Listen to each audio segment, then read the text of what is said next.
नमस्कार। और सरकार 7 एग्री वायदा पर लगे बैन को हटा सकती है। सूत्रों से मिली जानकारी के मुताबिक सरकार इस प्रस्ताव पर विचार कर रही है और एक गवर्नमेंट जो रिकमेंडेशंस आए हैं वो भी ये दर्शाते हैं कि जो बैन है उसकी वजह से बाजार में डिस्ट्रप्शन हुई है और इसे वापस रीइंस्टेट करना चाहिए। लेकिन कौन सी कमोडिटीज़ आ पाएंगी, इसका ऐलान बजट में होगा, उससे पहले होगा, ये सारी चीज़ें अभी भी जानकारी में नहीं हैं। और माना यह जा रहा है कि जो डायरेक्ट फैसला है, जो फाइनल फैसला है, यहाँ पर वो ग्रुप ऑफ मिनिस्टर्स लेते हुए नजर आएंगे। साथ ही साथ आपको बता दें कि पाम तेल में अब थोड़ी सी गिरावट आई है, लेकिन अभी भी ये खाने के तेलों में सबसे महंगा तेल है। कैसे रह सकता है आउटलुक 2025, इस पर बात करेंगे। हमारे साथ SD कथरी इंटरनेशनल ट्रेडिंग के CEO संदीप भान हैं, India vegetable oil producer association के प्रेसिडेंट सुधाकर देसाई हैं और सनविन ग्रुप के CEO संदीप बजोरिया हैं।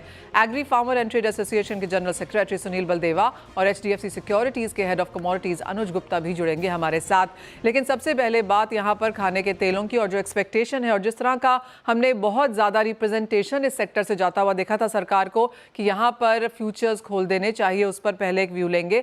संदीप, कैसे देखते हैं आप? बाजार इसे मांगता रहा है 3 साल के बाद, अब ये माना जा रहा है कि यहाँ पर फ्यूचर्स, डेरिवेटिव्स, कमोडिटीज़ में, खाने के तेलों में, पल्सेस में खोल दिए जाएंगे। आपका क्या रिएक्शन है? ये बात विचाराधीन है गवर्नमेंट के और हम बहुत होपफुल है कि ये बात का डिसीजन फाइनल होना चाहिए। बिकॉज ये बड़ा अरसा हो गया है कि हमारी ट्रेड इंडस्ट्री को कमोडिटीज में ना तो प्राइस रिस्क मैनेजमेंट का कोई रास्ता बन रहा है, ना प्राइस डिस्कवरी का रास्ता बन रहा है। डोमेस्टिक में कंप्लीट ब्लाइंड चल रहे हैं, इंटरनेशनल मार्केट एकदम फ्लक्चुएट कर रहा है पूरी तरह से।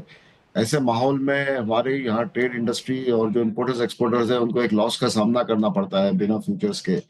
तो हम देखते हैं, कोशिश कर रहे हैं कि ये जैसे शुरू होता है तो हमें वो टूल मिलेगा और हमें भी कुछ प्राइस डिस्कवरी और प्राइस रिस्क मैनेजमेंट का मौका मिलेगा। तो वी आर वेरी होपफुल कि इस समय गवर्नमेंट को और दूसरा किसानों को भी हेल्प करने के लिए गवर्नमेंट के लिए सही कदम है। देखिए, किसानों में MSP के नीचे सोयाबीन दिख रहा है, सरसों की भी फसल आने वाली है, उसको भी फसल को आपको प्रोटेक्ट करना है और आपको सही दाम दिलाना है। तो आपको जरूरी है कि आप ये फ्यूचर्स मार्केट खोलें सो दैट उसको लेके पार्टिसिपेशन बढ़े कमोडिटी में, और पार्टिसिपेशन बढ़ता है तो ऑटोमेटिकली कीमतों में भी थोड़ा सा बढ़ाव नजर में आता है। और कोई बंदा जो इम्पोर्ट एक्सपोर्ट करता है, यदि उसको कमोडिटी ढंग से मिल रही हो, आगे का सोयाबीन सीड या रेप सीड मिल रहा है, तो वो अपना अक्यूमुलेट कर सकता है फ्यूचर एक्सचेंज पे और वो अपना एक्सपोर्ट कमिटमेंट, इम्पोर्ट कमिटमेंट कर सकता है। तो ये सब बातों के ध्यान रखते हुए हम बहुत होपफुल है और ये 1 फरवरी को कोशिश कर रहे हैं और इसमें बात हो जाए तो ये बहुत खुशी की बात होगी पूरे कमोडिटी सेक्टर के लिए और एग्री सेक्टर के लिए।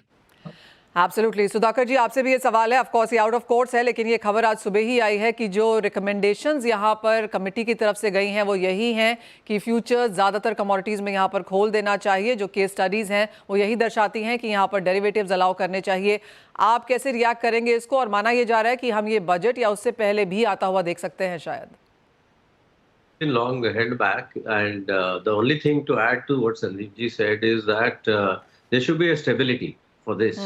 I mean, we should say that it is going to be on for 5 years, so then all the stakeholders, either the commission agents on behalf of the farmers or the industry players or the bade jo captive users of the oil or the entire channel can participate. And also everywhere in the world, the domestic exchange requires the speculators to participate to create that liquidity. और उसमें liquidity से क्या होता है कि ये price discover हो जाता है, either it is upward or downward. It has been proven time and again. If there is enough depth, you will know the prices of the future, and it will help definitely the farmers also at the time of harvesting and the crop evolution and crushing pattern. I think domestic exchanges in this import-led dependent economy, eventually we need a stronger domestic exchanges, no doubt. जी हाँ, आपने बिल्कुल सही कहा। एक तो ये कि नई फसल यहाँ पर आनी शुरू हो गई है, स्टेबिलिटी मार्केट्स में आनी चाहिए, लिक्विडिटी होनी चाहिए और जो भी पॉलिसीज़ यहाँ पर बन के आए वो लॉन्ग टर्म हो। सरकार इसका एक व्यू लेगी तो काफ़ी सपोर्ट यहाँ पर आता हुआ नजर आएगा। ये तो ऑफकोर्स रिएक्शन है और बहुत स्ट्रॉन्ग रिएक्शंस हमने यहाँ पर पिछले 24 घंटों में यहाँ पर काफ़ी स्टेक होल्डर से आते हुए देखे हैं कि जो रिकमेंडेशन सरकार को गई है वो यही है कि यहाँ पर मार्केट्स खोल दिए जाएं। और ये पहले से ही बाजार को लग भी रहा था, क्योंकि पूरे साल के यहाँ पर सस्पेंशंस के बाद ये जो एक्सटेंशन आया ये 1 महीने के लिए आया और सरकार ने वो रिव्यू भी किया है जो रिपोर्ट आई है, और जो ग्रुप ऑफ मिनिस्टर्स हैं जो डायरेक्टली पीएम को यहाँ पर रिपोर्ट करते हैं, माना जा रहा है कि उनके समक्ष यहाँ पर एक डिसीजन लिया जाएगा और वो as early as before budget या ड्यूरिंग बजट इसका शायद ऐलान भी हम होता हुआ देख सकते हैं। सातों की सातों कमोडिटीज आएंगी उसकी अभी क्लैरिटी नहीं है, लेकिन कुछ कमोडिटीज यहाँ पर डेफिनेटली अलाउ वापस की जाएंगी, इसकी एज ऑफ नाउ रिपोर्ट्स बनती हुई नजर आई हैं। वेल, ये तो बात हुई ऑफ कोर्स फ्यूचर्स मार्केट की, लेकिन बात अब एडिबल ऑयल प्राइसेस की करेंगे जहां पर अच्छी खासी वॉलिटिलिटी है। संदीप भांजी, आपका तेल सबसे महंगा है, मुनाफा वसूली के बाद भी महंगा है, क्या हमने डिमांड पे उसका इम्पैक्ट आते हुए देखा है? डिमांड पे इम्पैक्ट तो आ गया, particularly from India. India hasn't bought much for December shipment. Even January shipment is very bare minimum as of now. But last few days में इंडिया ने बहुत अच्छी बाइंग करी. That is more for the forward months, because forward months में बहुत अच्छा discount है. पर नियर बाय में डिमांड बड़ी कमजोर थी. हमने अगर पिछले साल संदीप भांजी देखें प्राइसेस तो 37 का लो था, 51 का हमने हाई बनता हुआ देखा। एज ऑफ नाउ 45 के प्राइसेस फिर से हैं। जिस तरह का मार्केट सिनेरियो है, बैकग्राउंड है, आपको क्या लगता है क्या रेंज इस क्वार्टर के लिए रह सकती है? I think we should be trading between the 4300 4700 range. वो नियर बाय का ये प्रेशर अभी जो लिमिटेड स्टॉक अवेलेबिलिटी है वो बना रहेगा टिल मार्च तक. तब तक 43 47 शुड बी द रेंज. पर उसके बाद थोड़ा सा प्रेशर आएगा क्योंकि will be going into the seasonally higher production months. But it will depend a lot on how soybean oil also goes. Agar soybean oil, it seems that soybean oil is now stable, it's only getting higher now. Agar soybean oil बढ़ता जाएगा तो palm को उससे अब support मिल सकता है. सुधाकर जी, क्या राय है अब यहाँ से सोयाबीन की, क्योंकि एक जिस तरह का हमने सिनेरियो 2024 में ओपन अप होते हुए देखा जिसने टेक्स्ट बुक प्रीमियम्स डिस्काउंट सबको फेर बदल करके रख दिया, अब जैसे संदीप कह रहे हैं कि आगे सोया कैसा करता है, कैसी डिमांड रह सकती है, उस पर काफ़ी कुछ डिपेंड करेगा। आप बाजार को कैसे देखते हैं? I think the theme of the market is biodiesel and its impacts on vegetable oil industry. Number one, can soya be the new palm? That is number two. Number three, how long can palm be at a premium? Okay, so today we have seen the record high $100 premium of palm over soya. I would like to look at prices in relative to each other. I feel that the biofuel demand that is coming up in Indonesia, 1.5 million tons, supported by the penalty clauses, and they're also wanting to increase the 10% levy also to support the biodiesel policy. You see, whatever is the Indian duty differential between crude and refined, that much they are negating, Indonesia especially, Malaysia. They are putting that much of a differential on the crude versus refined oil. That means they want to make refined oils much cheaper compared to crude. So this is the political context in which we are operating.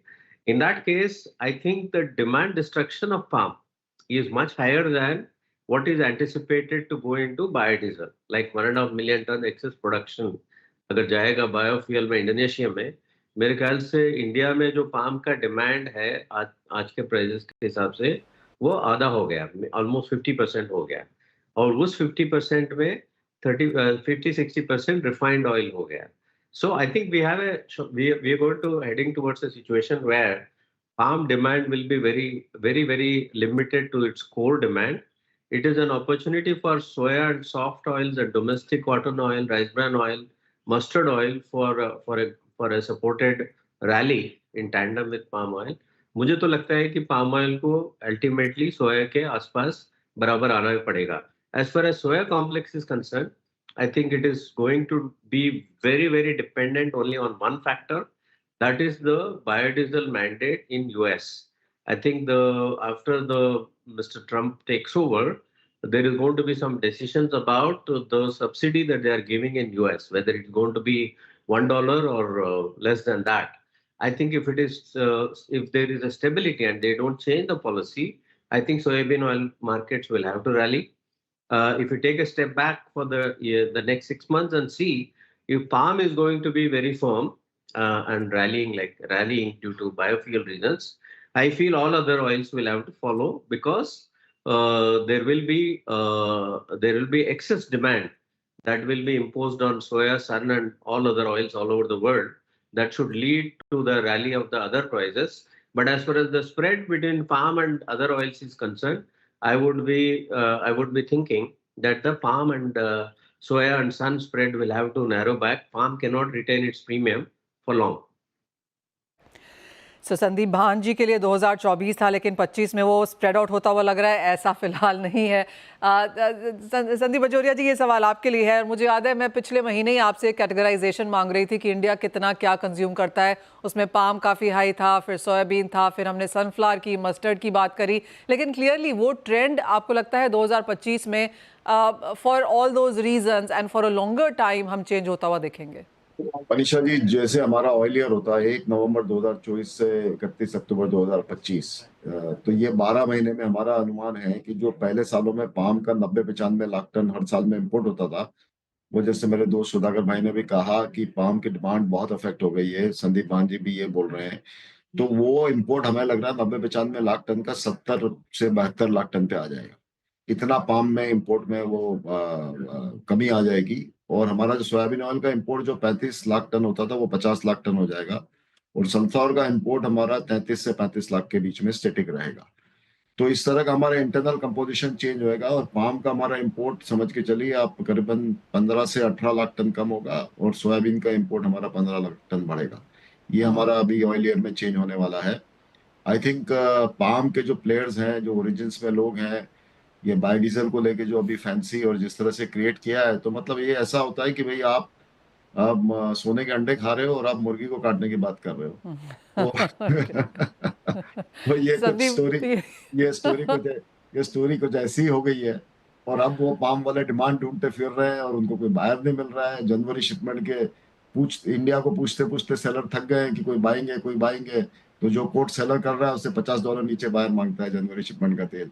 Actually सीधा संदीप भान जी से ही पूछ लेते हैं। संदीप जी, कैसा शुरू हो रही है आपकी 2025 की यहाँ पर buying?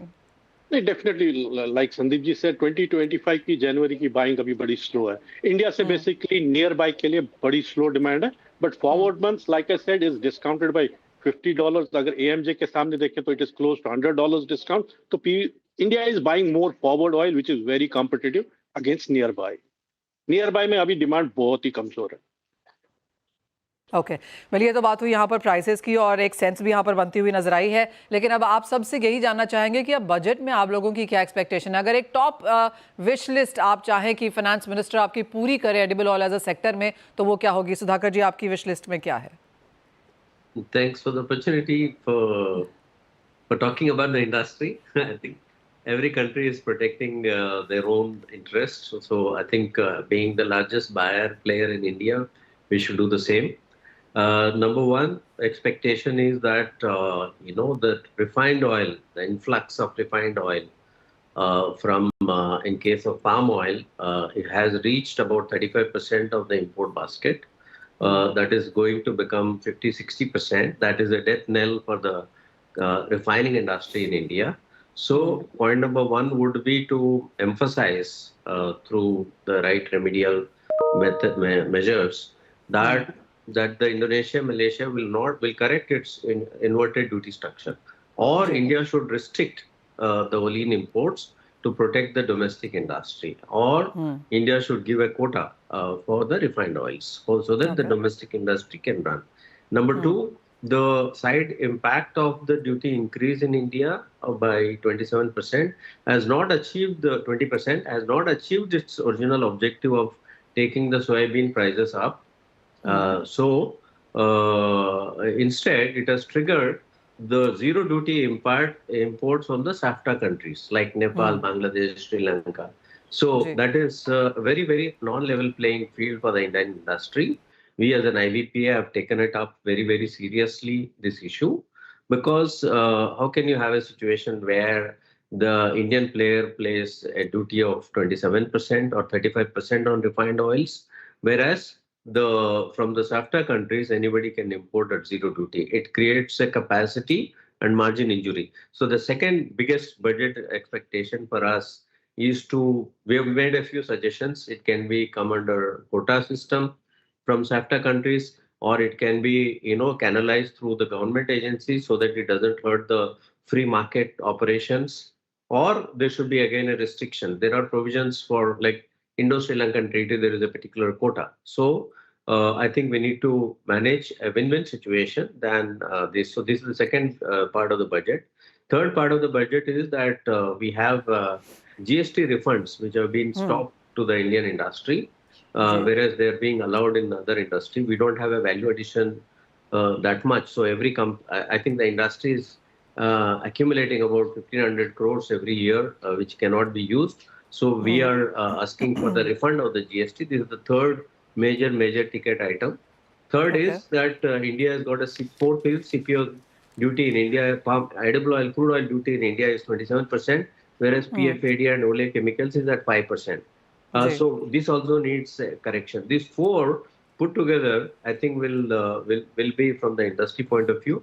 Regarding the oilseed mission, of course, we would look for higher allocation so that we reduce our import dependency. All right, वो चार बड़ी चीज़ें हैं जो ऑफ कोर्स सुधाकर जी ने यहाँ पर बताई हैं, जो चाहती है इंडस्ट्री सेक्टर और edible oil as a space, जो फाइनेंस मिनिस्टर से चाहते हैं। बजोरिया जी, आपकी कोई यहाँ पर टॉप विश जो आप इसमें ऐड करना चाहें? सुधाकर जी ने वैसे वेल कवर कर लिया सब चीज को, लेकिन मैं वही कहना चाहूंगा कि इंडियन रिफाइनिंग इंडस्ट्री का यदि सर्वाइवल कुछ करवाना है हमें, तो हमें ये ड्यूटी डिफरेंस जो है सीपीओ और ओलिन का बढ़ाना पड़ेगा। बिकॉज अभी जो ड्यूटी डिफरेंस 7.5% वाला है उस पे, और जो अभी इंडोनेशिया की जो एक्सपोर्ट पॉलिसीज है तो उसको लेके, और यहाँ ओलिन $40-45 सस्ता मिल रहा है क्रूड पाम ऑयल से, तो ये सबको देख के ये ड्यूटी डिफरेंस को 7.5 की जगह पे मिनिमम 15-20% करना पड़ेगा, तो इंडियन रिफाइनिंग इंडस्ट्री का कैपेसिटी यूटिलाइजेशन बना रहेगा 60-80% पे, नहीं तो यूटिलाइजेशन इनका 30-35% पे आ जाएगा। और ये एक बहुत बड़ी चीज है। तो गवर्नमेंट को मेक इन इंडिया का क्या करना है, कैसे करना है और कितना जस्टिस करना है, वो गवर्नमेंट को डिसाइड करना पड़ेगा। और दूसरी जो फ्यूचर ट्रेडिंग वाली बात है वो तो अपने कवर कर ही ली है, वो 1 फरवरी को बजट भी है और 1 फरवरी तक वो मतलब ओपन होने की बात चल रही है, तो एक हम वो कोशिश कर रहे हैं कि बजट में ये हमें मुनाजा मिले।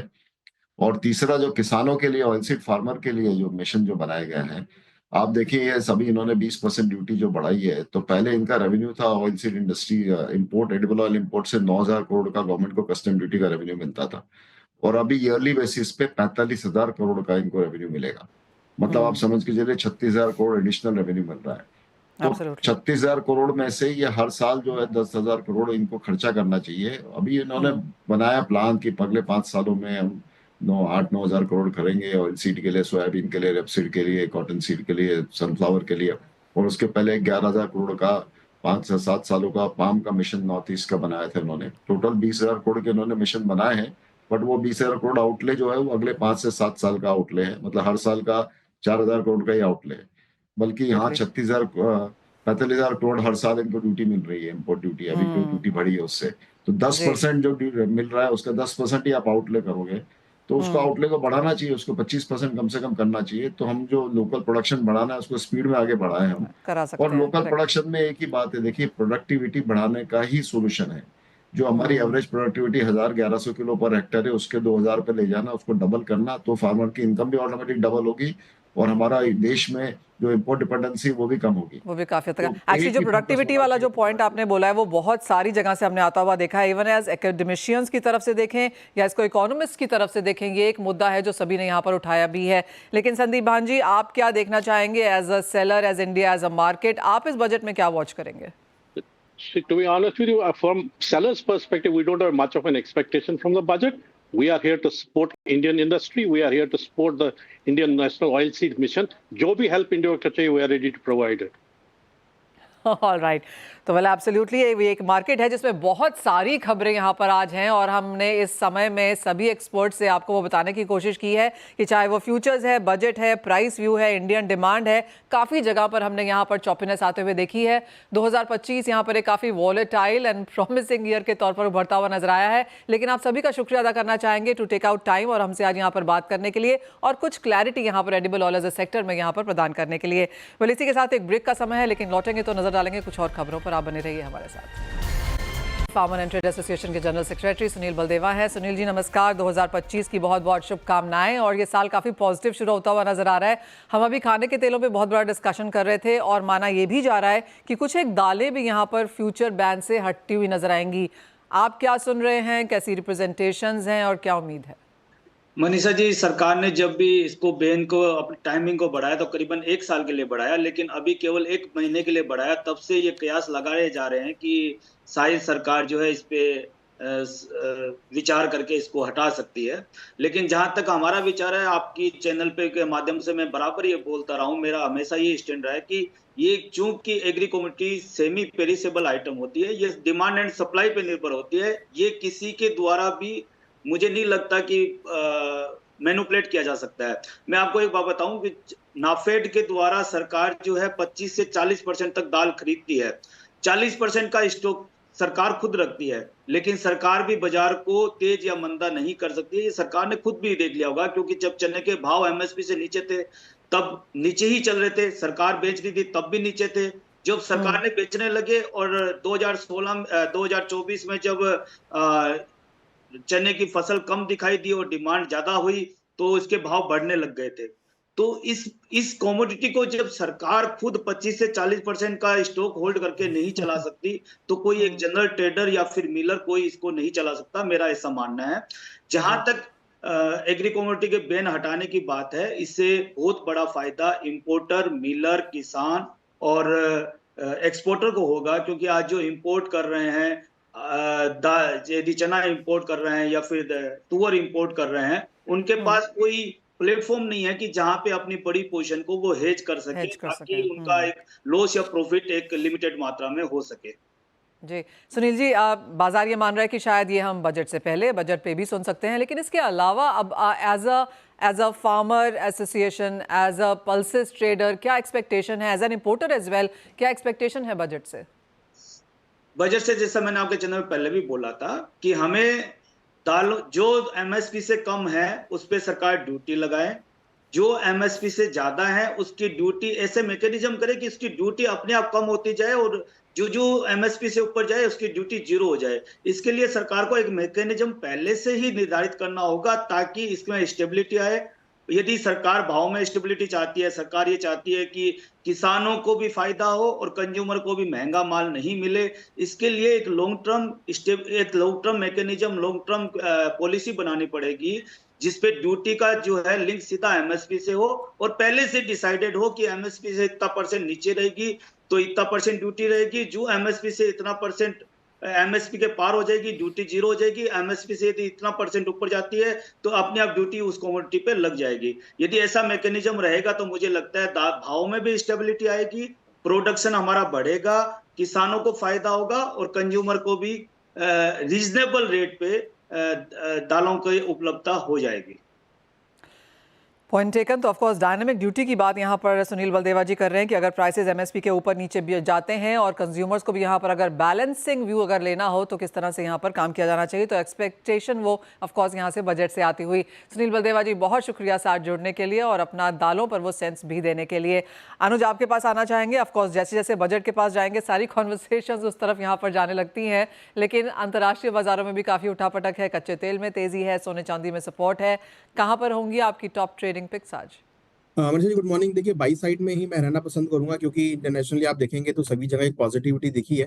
तो मुझे लगता है कि यहाँ पे सिल्वर अच्छा बैट हो सकता है, क्योंकि अब सिल्वर $30 के ऊपर सस्टेन कर रहा है। तो हमें लगता है कि सिल्वर में करीबन 90,300 के आसपास खरीदारी करें। स्टॉप लॉस करीबन 89,600 का लगा है। टारगेट हमें लग रहा है 91 या 400 तक देखा जा सकता है।